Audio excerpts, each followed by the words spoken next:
All right, who dat? Good morning. I know I said I'd go later typically, but today I have a commitment at 9 o'clock a.m. Eastern time, so we're going a little bit earlier for morning cocktail, and we'll give it a couple minutes here for people to come in. But I got about 10 minutes to chat. So thank you as always for joining. Consider subscribing if you haven't already. Please do smash the like button. Endo, you're already in here. Smash that like button, buddy. Yo, what's going on? Thanks for joining. Um, please share if you haven't, and consider becoming a patron. You can visit our website at saintshappyhour.com. Um, and again, if you're just joining, I see some people starting to roll in. Please smash that like button, share, and listen to us wherever you find your podcast, saintshappyhour.com. All right. So the topic today is who had the best rookie season? If you've been to our website, if you follow my player grades, if you've been reading on our website my player awards, then you know I picked Paulson Adebo for this award. But Terry, good morning, and BHC 902, good morning. Endo, thanks for smashing that like button. Appreciate it. And it looks like Callum, it looks like I may have misspelled Pete Werner's name. Did I do that? I'll have to fix that on the back end. So, yeah, I picked Paulson Adebo, but I think it's a good debate. And the reason I say that is I think the Saints really got two phenomenal years out of their second and third round pick. Obviously, we didn't see much out of Peyton Turner this year. And that was a real bummer and a disappointment. But if you look at Adebo and Werner, I think Werner played better in more limited snaps. So that's the rub. Unbelievably, if you go to PFF and you look at their scores, and everyone has kind of different opinions about PFF, and some love it, some hate it, some use it as a reference point. I kind of like to cross reference it with my grades just to make sure that they're seeing what I'm seeing, and that and it's never like the highest graded player that I have is their worst graded player or anything like that. So yeah, I would say generally, and especially in recent years, I feel like they've gotten better at grading. It used to be, I was just like, how could you grade this player well? What are you talking about? Like, clearly you didn't watch the tape. But I feel like they've gotten a lot better as the years have gone by, and my grades tend to square with. Anyway, when you look at these two players, and here's the statistic, I'm actually trying to pull it up for you guys real quick just to kind of illustrate Pete Werner in the year that he had. If you filter by linebackers and you filter for just run defense, Pete Werner is the number one linebacker in the NFL, according to PFF. Now, if you go to coverage, he's pretty low. He's 61.8, which is, middle of the pack, not great.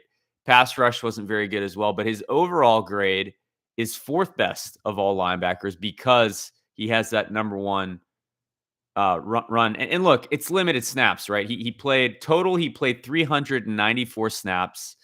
When you look at the highest graded linebackers by comparison, like Micah Parsons, who's an all-pro, went to the Pro Bowl, he played 960. Devondre Campbell, the Packers, is ranked number 2. He played 987. Darius Leonard, obviously a great linebacker. He played 1,000 snaps. Demario Davis played 1,038. Let's see how I pronounce this.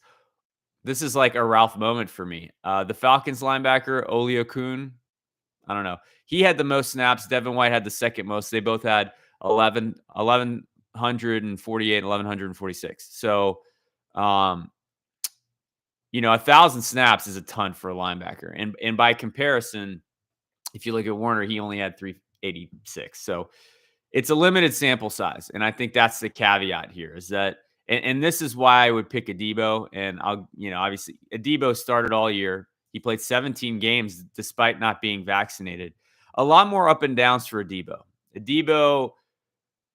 He was graded, his GPA for me was at 2.53, which was 25th out of, I believe, 62 qualifying players on the Saints roster. So, he was in the top third, top 40% of the roster at 25th. He certainly wasn't the best. I would not say that Adebo had a great season, other than you don't expect a rookie first round pick to play 17 games, to start every one. He had some great moments. I gave him 3 games where he had an A minus. At Philly, he played really well. At Washington football team, he played really well. And obviously, the first season against Green Bay, he played phenomenal. I gave him an A minus in that game than Aaron Rodgers. He finishes the year with 3 interceptions and, quarterback passer rating when targeted, 4 touchdowns, 3 interceptions, and a quarterback rating of 95.5. Gave up about 65% completions. Yards per catch was high, about 14 yards. So he's got a lot to work on. There's no doubt about that. But I think when you consider, and just to kind of give you guys a sense of the snap count. So PFF rated him at 77th best corner out of 122. So not great. By comparison, Chauncey Gardner-Johnson was at 68. And Roby was barely better than that, I think. He was 55. So Roby and Chauncey Gardner-Johnson did great, a little bit better than him.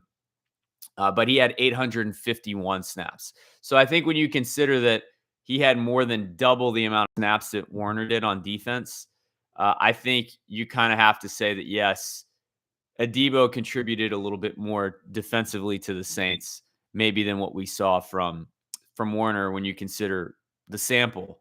But no question about it. A great year for Pete Werner, and I'm excited to see him on the field more.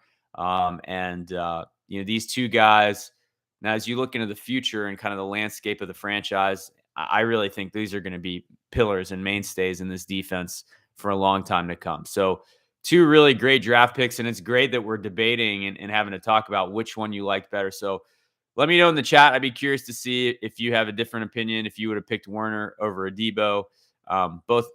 And we talk about this all the time, but how did Adebo not get COVID this year, unvaccinated? Unbelievable. The last interesting stat I'll throw out is tackle percentage for Adebo, as he was kind of my rookie of the year for the Saints. Adebo had a missed tackling percentage of 14.1%, which may seem pretty high. By comparison, interestingly, and I would put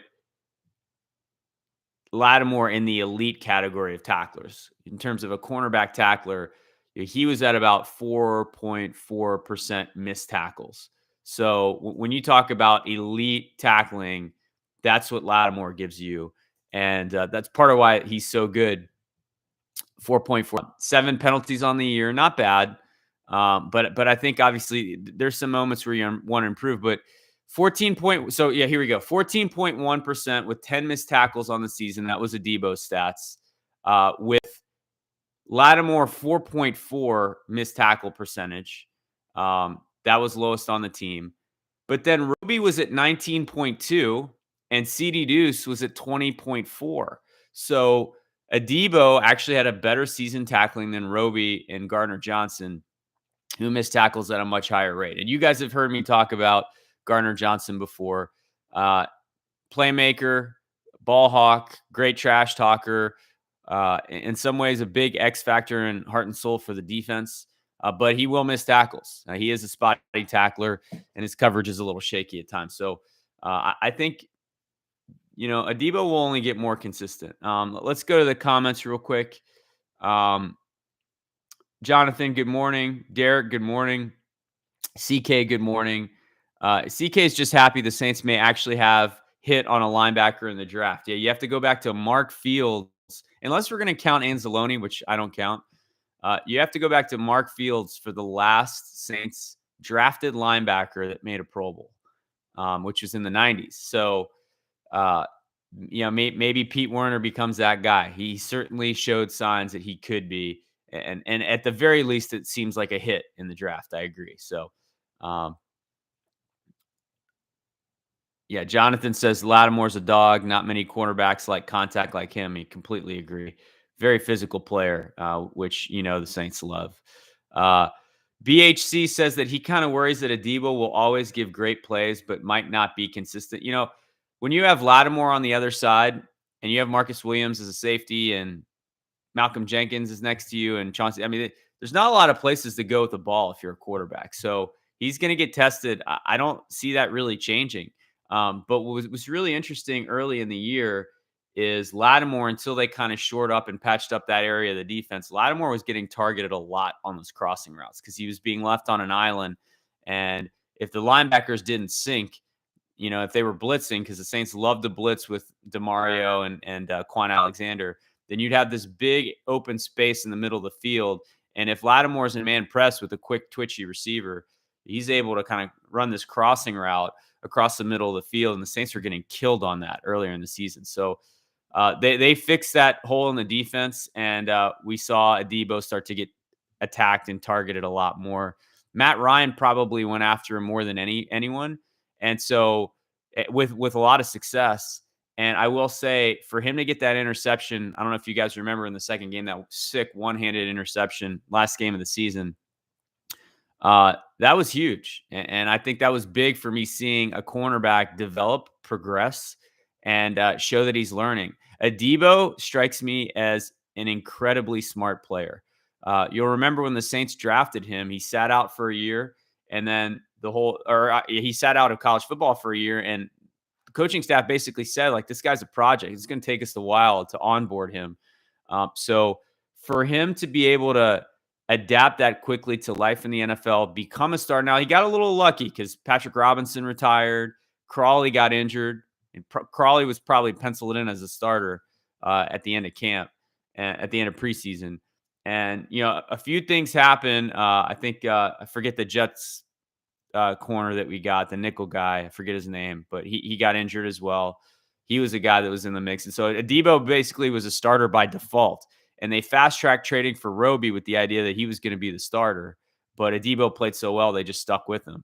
And playing well in that very first game against the Packers was huge for him kind of getting that. But again, I think he's just incredibly smart. And he adapted and he adjusted much quicker than anyone thought. And give a lot of credit to Chris Richard as well, the coach, who was, I think, instrumental in his development. So, losing Aaron Glenn, that was a big concern, and great pickup by the Saints, adding him to the coaching staff. Minister Wallace, good morning. He says Adebo was on an island, Werner not so much. Both played well, but Adebo is now your number 2 corner, which we haven't had in a long time. I'd make an argument for Eli Apple and Jack Rabbit. I mean, they had moments as number 2 corners, but yeah, I agree with you that Adebo kind of solidifies that for a long time to come. And it's great to have him on a rookie deal next to Lattimore. That feels like your top 2 corners for the next few years, at least. So that feels really, really good. I agree. Derek loves Adebo, thinks he was a steal. Callum says that Chauncey Gardner-Johnson transcends stats. I mean, I can't say it any better than that, man. I think that kind of describes him in a nutshell. You nailed it. And yeah, you were talking about the amazing catch he had. That was a great pick. I agree, Jonathan, that Peyton Turner showed some flashes, and he will get better if he can stay healthy. Obviously, I want to see him play more. That's going to be critical. My dad is on UVC for best rookie, unvaccinated corners, who he's talking about. I agree. And yeah, that's about it. Thanks for joining. Derek is worried and concerned if we lose Jeff Ireland, our draft will suffer. I think he laid out the blueprint for, at least in terms of putting a system together. And I think the systems exist now that the Saints will be able to follow, but they'll have to replace them. They'll have to find someone, a great mind that they can lean on, that they can trust, that kind of fits Jeff Ireland's profile. So I don't think you let him go and don't replace him. It'd be interesting to see what happens with Ryan Pace. I know that, yeah, Raz till we die. Exactly. I don't know what will happen with Ryan Pace, but I wonder if the Saints would be interested, at least in terms of pro personnel, which I think is maybe his expertise more so than the draft. But I think that's the guy you maybe look at bringing back. Anyway, I got to run. We're way over time. Please hit that like button, smash it before you leave. Please share. Please visit our website. Consider becoming a patron. SaintsHappyHour.com. Thank you guys for joining me this morning, and great draft class this year. I think when you get 2 starters, basically, I think Werner's clearly a future starter. When you get 2 starters out of a draft, that's a terrific one. So I think you have to be really happy about that. And fingers crossed, Peyton Turner develops into one too. Who dat? And we'll be back at it soon. Thank you guys as always for the support. Really appreciate it.